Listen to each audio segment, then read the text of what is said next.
সম্মানিত দর্শক শ্রোতা, আমরা চলে যাচ্ছি আপনাদের জন্য একটা সুন্দর টিপস বলার জন্য।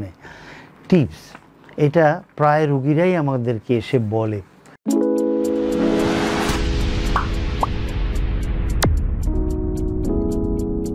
প্রায় রোগী, আমাদের যে সমস্ত রোগী আমাদেরকে দেখাতে আসেন তারা প্রায়ই বলেন প্রায় পায়ে ঝিঝি ধরে। কথাটা খুব কমন। অনেক রোগী এখন যারা আমার এই অনুষ্ঠান দেখছেন দেশে এবং বিদেশে, তারা হয়তো বুঝতে পারবেন যে অনেকেই বলে পায়ে ঝিঝি ধরে। শরীরে কোনো ভিটামিনের অভাব হলে এমনটা হয়, ঝিঝি হয়। কেন হয়? ভিটামিনের অভাব হলে ঝিঝি হয়।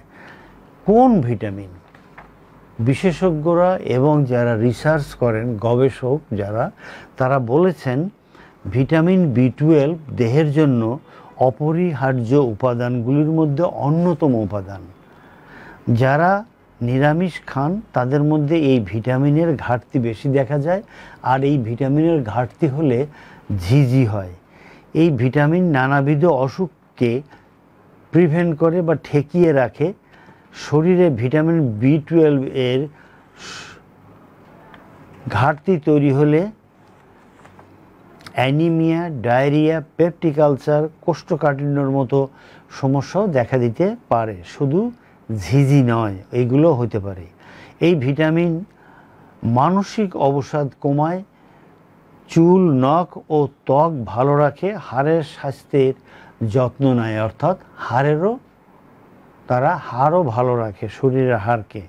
এই ভিটামিনের অভাবে শরীরে বেশ কিছু উপসর্গ দেখা দিতে পারে। জেনে নিন সেগুলো কি কি।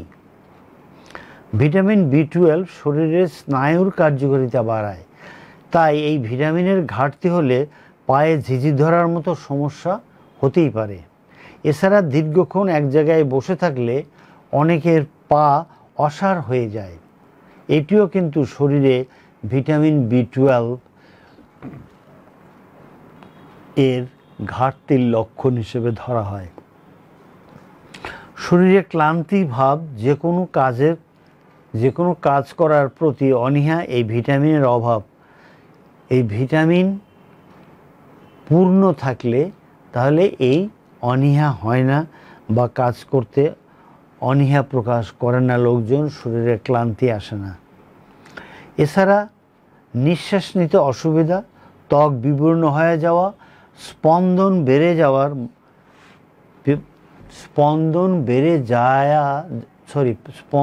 বেড়ে যাওয়াও শরীরে ভিটামিন B12 এর অভাবের একটি কারণ।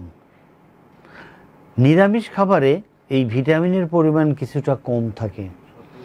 খনিজ খাবারে অপেক্ষাকৃত বেশি পরিমাণে ভিটামিন B12 থাকে, যেমন ডিম, মাশরুম, বিভিন্ন ধরনের মাংস ও মেটে, সামুদ্রিক মাছের মতো খাবার ভিটামিন B12 এ সমৃদ্ধ এবং অনেক উৎস, এখান থেকে আমরা খেতে পারি।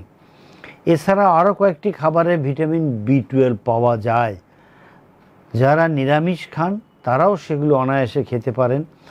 প্রাণীজ প্রোটিনের মধ্যে রেড মিট, মুরগির মাংস, সামুদ্রিক মাছ, দুধ, দই, ছানা, ডিমের মধ্যে ভালো মাত্রায় এই ভিটামিন B12 পাওয়া যায়।